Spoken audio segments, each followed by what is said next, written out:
제20화 2008년제가 신선배 죽이기라도 했어요. 연아 언니. 연아 언니, 신선배는 별일 없을 거예요. 유리가 연아를 끌어안으며 말을 걸어왔다. 처음에 손발을 벌벌 떨던 유리를 겨우 진정시킨 연아는 병도에게 그녀를 맡겼었다. 이후 연아는 사고 현장에서 안절부절하고 있었다. 그렇게 불안한 마음을 억누를 수 없을 때쯤 유리가 돌아온 것이다. 연아는 고개를 돌려 유리를 바라보며 애써 태연한 표정으로 화답했다. 응, 그래, 아무 일 없을 거야. 유리야. 네, 덕분에 진정됐어요. 고마워요. 언니. 그래, 다행이야. 그래도 많이 놀란 것 같으니까 병도와 함께 있어. 네, 그렇지 않아도 병도 오빠가 많이 놀란 것 같아요. 그래서 저희 잠시 차에 가 있을게요. 차에? 네, 거기서 조금만 진정하고 올게요. 무슨 일 생기면 연락 주세요. 응, 그래. 다녀와. 유리는 다시 한번 연아를 부드럽게 끌어안아 준 뒤 병도에게 다가갔다. 그녀는 그를 데리고 차로 가려고 했지만 그가 손을 뿌리치는 것이 보였다. 그녀는 다시 한번 그의 팔을 끌어안아 억지로 일으켜 세웠다. 그리고 그 둘은 그들의 차로 향했다. 연아는 위화감을 느꼈다. 뭐라고 딱히 꼬집어 말할 수 없지만 여자로서의 직감은 유리가 이상하다고 말하고 있었다. 생각해보면 태식이 병도를 때렸을 때도 이상했었다. 유리의 반응이 부자연스럽다고 느껴졌던 것이다. 병도의 행동도 유리의 반응도 석연치 않았다. 그럼에도 지금은 그런 것을 생각할 때가 아니었다. 아스카와 태식, 사이토가 신을 구하기 위해 떠난 지 1시간이 다 되어가고 있었다. 신의 폰을 연아가 들고 있지만 않았더라도 어떻게든 연락이 닿았을 것이라는 후회와 책망이 뒤범벅되어 마음을 짓누르고 있었다. 그때 태식으로부터 전화가 왔다. 연아는 그에게 희망을 기대하고 신의 소식을 물었다. 그러나 돌아온 것은 찬물을 정신에 끼얹은 소리였다. 연아는 다급히 걸어가던 유리와 병도를 불러 세웠다. 그들에게 구조대에 연락을 했는지 물었다. 유리는 저희는 안 왔어요 라는 답변을 하고는 가던 길을 가버렸다. 정말 이상한 상황이었다. 그러나 지금은 그것에 대해 따지고 들 틈이 없었다. 연아는 태식에게 구조대를 부르겠다고 알린 뒤 직접 구조대의 상황을 알렸다. 그러면서 주위에 몰려있는 후배들을 다독이며 각자의 역할을 직접 부여했다.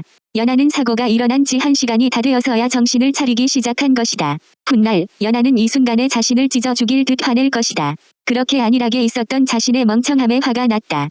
그래서 그녀는 더욱 분주히 움직였다. 남자 후배들을 2명씩 짝지어 아스카 일행이 달려간 방향으로 수색을 보냈다.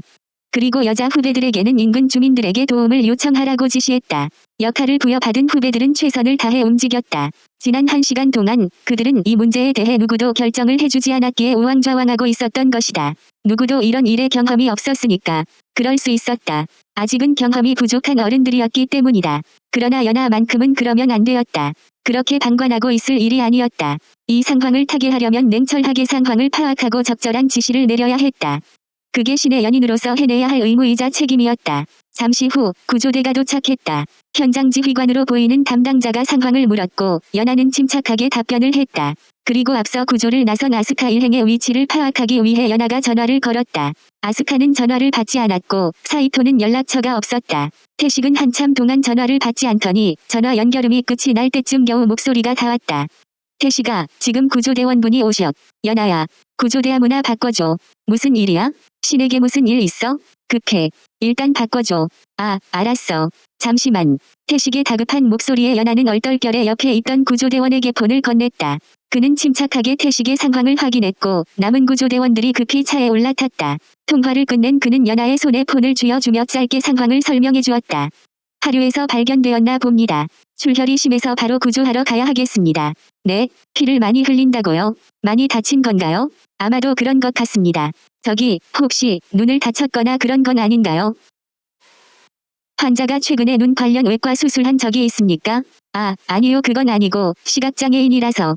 시각장애인이라고요? 이송시 병원에 알려두겠습니다. 전화상으로는 복부에 출혈이 있다고 합니다. 그럴 수가. 일단 자세한 건 직접 확인해 봐야 할 것 같습니다. 아, 그럼 제가 보호자로 따라서 구급차에 자리가 없고 환자를 발견하신 분이 동행하시기로 했습니다. 그럼 제가 어느 병원으로 가면 될까요? 우선 잠시 뒤에 경찰에서 나올 것입니다. 신고자께서 상황 설명하신 뒤 발견자와 연락하셔서 병원으로 오시면 됩니다. 그 구조대원은 연아의 대답을 기다리지도 않고 다급하게 구급차에 올라타서 출발해버렸다. 강렬한 붉은 불빛과 요란한 사이렌 소리가 울려 퍼지며 멀어져 갔다. 연아는 혼란스러웠다. 신이 피가 많이 흐르고 있다는 점을 미루어 큰 사고가 나버린 게 확실해진 것이다. 그녀는 태식으로부터 한 번 더 그 사실을 확인해야 했다. 씨는 병원으로 수송이 되겠지만 지금 그의 보호자이자 간병인으로 나설 수 있는 사람은 그녀 자신밖에 없었기 때문이다.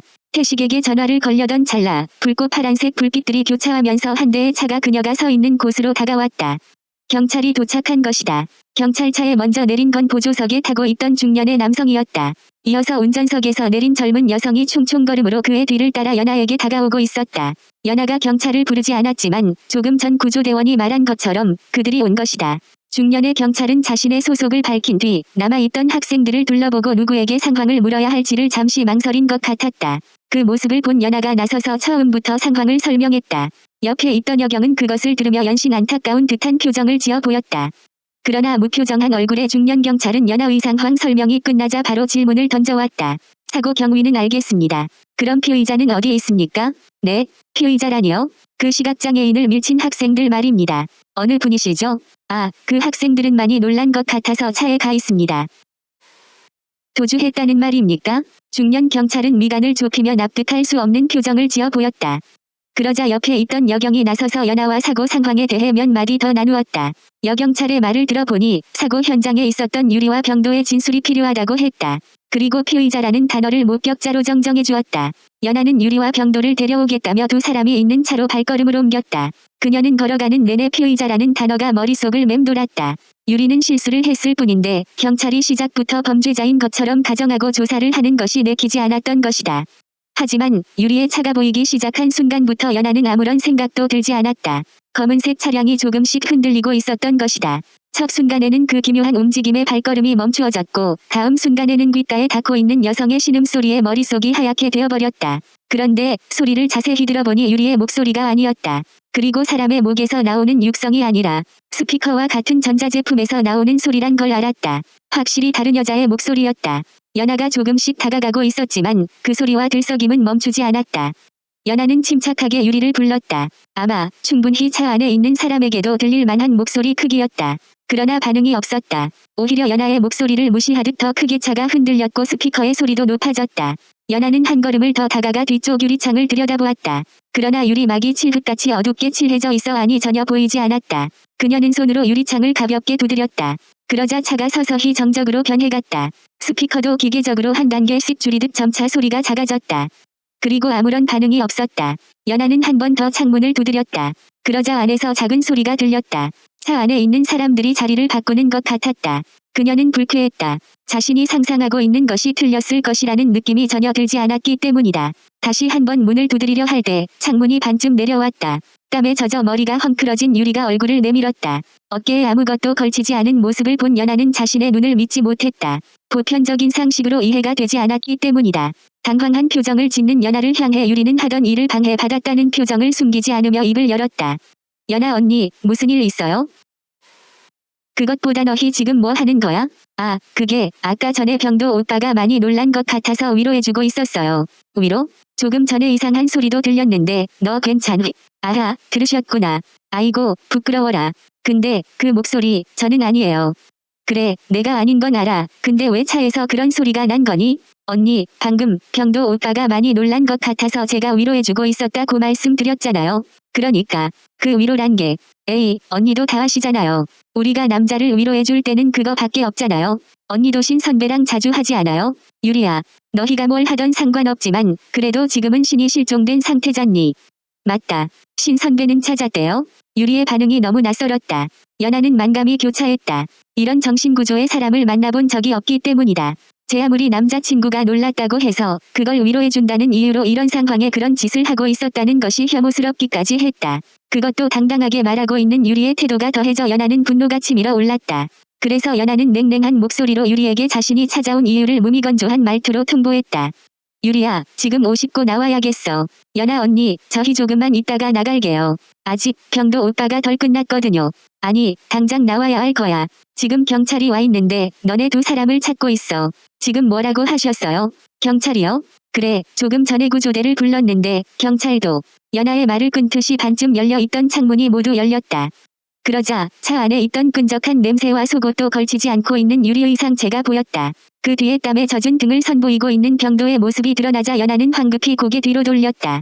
연하가 보고 싶지도 않은 장면을 마음대로 보여주고 있던 유리가 신경질적으로 말을 뱉었다. 언니, 좀 너무하신 것 아니에요? 제가 신 선배를 죽이기라도 했어요?